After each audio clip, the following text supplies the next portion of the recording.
Media amerikane The Huffington Post promovon Shqipërinë si një nga destinacionet më premtuese turistike në Europë, në një kohë kur turistët amerikanë po kërkojnë alternativa ndaj qyteteve të mbipopulluara si Parisi apo Roma.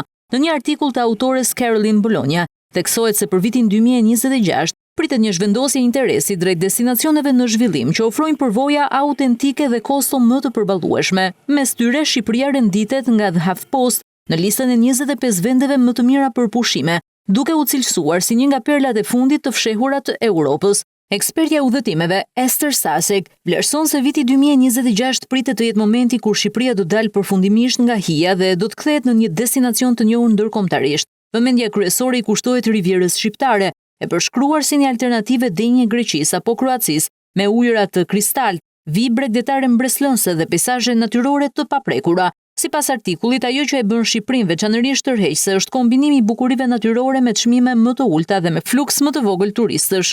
HuffPost nënvizon se në një kohë kur udhëtarët po shmangin turmat dhe kostot e larta, Shqipëria po shndrohet në një destinacion nën radar falë resorteve bregdetare, natyrës së egër dhe një kulture të pasur që po zgjon gjithnjë e më shumë interes ndërkombëtar.